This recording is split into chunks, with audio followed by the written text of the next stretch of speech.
Tetangga ini teman-teman punya hak yang sangat besar dalam agama kita. Baik tetangga itu punya hubungan kerabat sama kita atau tidak, baik kita kenal atau tidak, seagama atau tidak. Jadi bukan karena tetangga kita Nasrani matiin aja listriknya, kan Nasrani, tidak boleh. Tidak boleh, seorang muslim tidak melakukan itu. Bahkan perbuatan buruk tetangga kalau kita bersabar dengannya pahalanya besar. Nabi SAW di Mekah itu tinggal di rumahnya Khadijah. Khadijah tinggal di komplek elitnya. Kayak mungkin kita di Jakarta di Menteng, di Mekah. Sebelahnya itu toko-toko Mekah, Abu Jahal, Abu Lahab, orang-orang kayanya Mekah semua. Nabi SAW kalau mau keluar pagi, itu mereka sepakat semua orang-orang kafir ini sampahnya ditaruh di pintu rumah. Sampah kotoran semua ditaruh di situ banyak. Dan tidak ada celah untuk jalan kecuali harus menginjak kotoran itu karena terlalu banyak. Tapi Nabi SAW keluar melihat sambil senyum. Dikumpul oleh Nabi SAW sampah itu. Dan mereka lihat ini, orang-orang kafir ini lihat, dikumpul. Lalu beliau hadap kepada mereka mengatakan, beginikah kalian bermuamalah dengan tetangga? Akhlak yang bagus sekali. Kalau antum gimana? Pas tetangga taruh sampah, ini orang nggak tahu diri. Ini itu segala macam.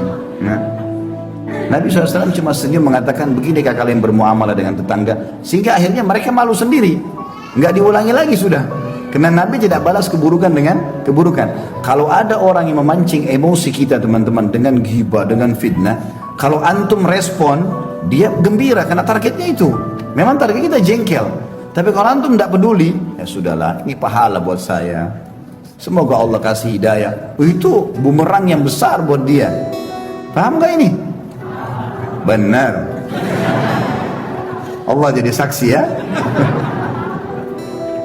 Baik, jadi tetangga ini teman-teman punya hak secara syar'i, baik muslim ataupun non muslim.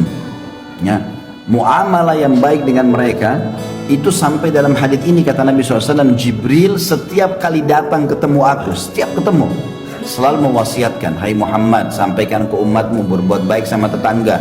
Terus saja Jibril mengatakan sampai saya kira akan keluar hukum nanti tetangga dapat warisan. Dapat warisan berarti seperti orang punya nasab. Tapi tentu tetangga tidak dapat warisan ya. Cuman saking seringnya diingatkan oleh Nabi SAW, oleh Jibril AS, maka Nabi SAW mengira akan ada warisan. Nanti akan kita jelaskan lebih jauh, masih beberapa bab ke depan masalah tetangga ya. Kita baca dulu kandungan hadis dalam hadis ini. Dikatakan penjelasan tentang besarnya hak tetangga dan keutamaan berbuat baik kepadanya. Apapun sifatnya.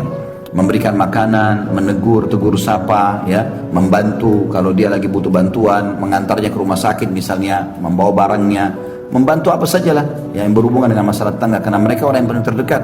Kalau terjadi sesuatu, naudzubillah, rumah kebakaran, kita lagi safar, ya mereka yang bisa membantu kita, tetangga orang yang terdekat, gitu kan? Bahkan tolok ukurnya, kalau orang itu mau dianggap baik atau tidak, tanya tetangganya, baik nggak dia? Kalau tangannya bilang, oh bapak itu Masya Allah, luar biasa kalau lewat tegur kami, ya tegur sapa, kemudian sering berbagi, orang tahu. Tapi kalau begitu, bagaimana fulan? Wah, parah pokoknya. Lewat aja nggak pernah salam, nggak pernah berbagi. Kalau kita kirimin makanan kembali piring kosong.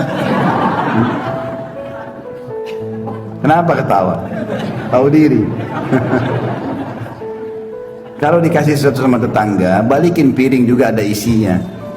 Ini terima selalu ada isinya, kembali kosong terus.